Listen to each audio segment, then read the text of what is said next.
So guys আজকে আমরা খেলছি যে আগে বেশি কাঁঠালের বিচি তুলতে পারে। তো চলেন গাইজ দেখা যাক। তো গাইজ এই যে এখন প্রাপ্য সব কাঁঠালের বিচিগুলো ছিটিয়ে দিল অ্যান্ড এই যে এখন আমরা খেলবো। অ্যান্ড এই যে আপনাদের নিয়মগুলো বলে দিই, যে আগে তুলতে পারবে বেশি সেই জিতবে।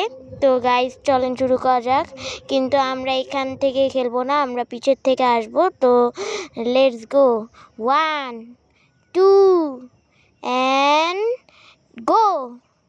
তো গাইজ চলেন দেখা যাক কে জিতে। গাইজ দেখেন প্রাপ্য কতগুলো করে নিচ্ছে, মনে হচ্ছে তো প্রাপ্যই জিতে যাবে। আমি তো মনে হয় হেরেই যাবো। গাইজ দেখেন এতগুলা যে আমাদের তুলতে একদম অবস্থাই খারাপ হয়ে যাচ্ছে। গাইস দেখুন আমি কতগুলো তুলে ফেলছি, কিন্তু এই জায়গায় অনেক ছড়িয়ে ছিটিয়ে দিয়েছিলাম, তো তাই এই জায়গায় নিতে অনেক কষ্ট হচ্ছিল।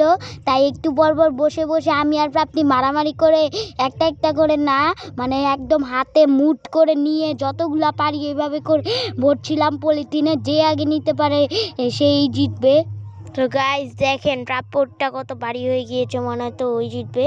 তো এই যে গাইজ এখন আমাদের প্রায় সবগুলো তোলা শেষ। এখন আমরা দেখব যে কে জিতেছে। অ্যান্ড দাঁড়ান গাইজ, এই যে দেখেন আমরা আরও অনেক পাশ থেকে তুলায় নিচ্ছিলাম এগুলা। তো এই যে এখন আমরা গুনবো কারটা কত হয়েছে। এই যে আমারটা গুনছি গাইজ।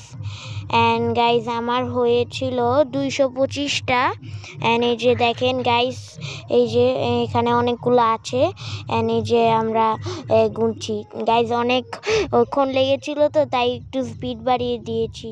অ্যান্ড এই যে দেখছেন আমারগুলো হয়েছে 225টা। অ্যান্ড এই যে এখন প্রাপ্যরগুলো আমরা গুনছি, কারণ আমারটা গুনতে এতক্ষণ লেগেছে আর প্রাপ্যর তো দেখেই মনে হচ্ছে বেশি, তাই আমরা দুজনে মিলে গোনা শুরু করে দিয়েছি। গাইজ এই যে দেখেন মনে হচ্ছে তো প্রাপ্যই জিতে গিয়েছে, কারণ ওর অনেকগুলো হয়েছে, ওর হয়েছে 320টা। সো গাইজ প্রাপ্য জিতে গিয়েছে, ইয়ে।